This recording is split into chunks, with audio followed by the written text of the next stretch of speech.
एक तरफ लखनऊ में रामचरितमानस को लेकर विवाद चला सेठ जी, वहीं आज जमावड़ा लगा जहां प्रधानमंत्री मोदी, रक्षा मंत्री राजनाथ सिंह समेत तमाम लोग पहुंचे। आज कार्यक्रम क्या था वो आप बताएंगे। इन्वेस्टर समिट, जहां शुभंकर ने बिल्कुल ठीक कहा, उत्तर प्रदेश में विकास को रफ्तार देने के लिए समिट हो रहा है और 27 लाख करोड़ रुपए के निवेश की उम्मीद है। बहुत बड़ा ये समिट है, दुनिया भर के इसमें बड़े बड़े उद्योगपति आ रहे हैं, भारतीय एनआरआई आ रहे हैं।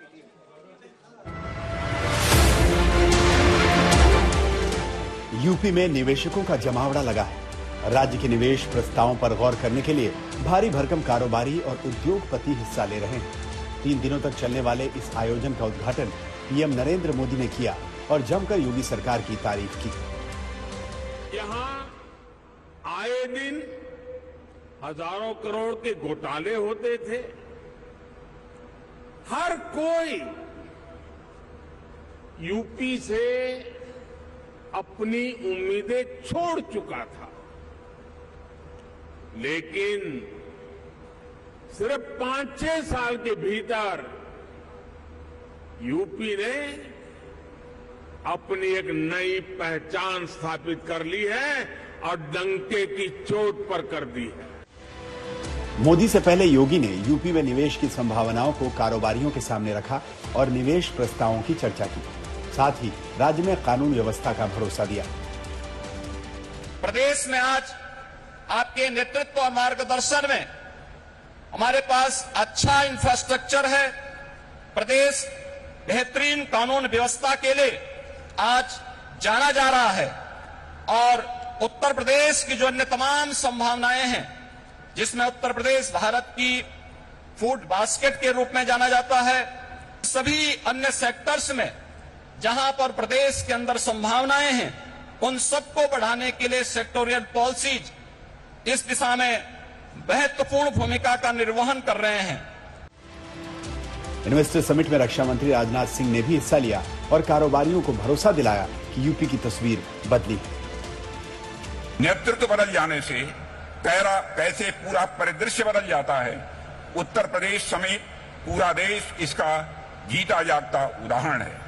पिछले 7-8 वर्षों में ऐसा नहीं है कि संसाधन बहुत बदल गए हों, ऐसा नहीं है कि लोग दूसरे आ गए हों।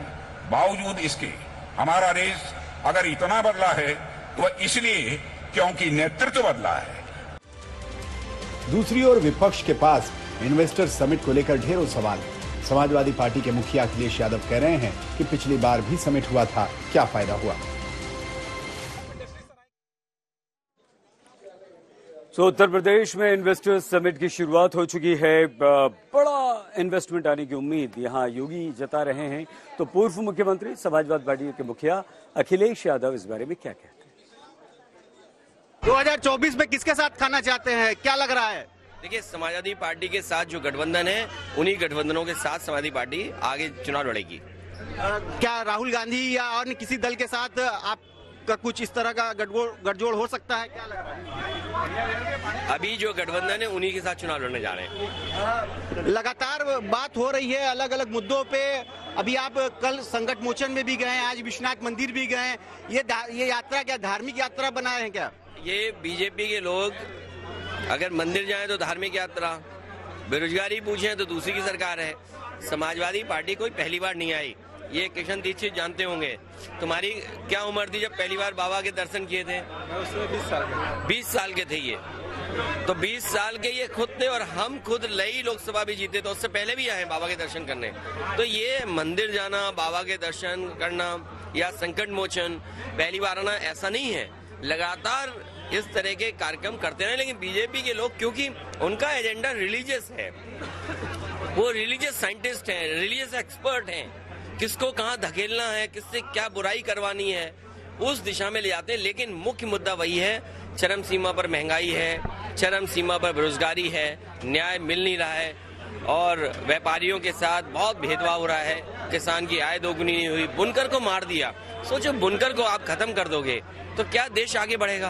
व्यापारियों की बात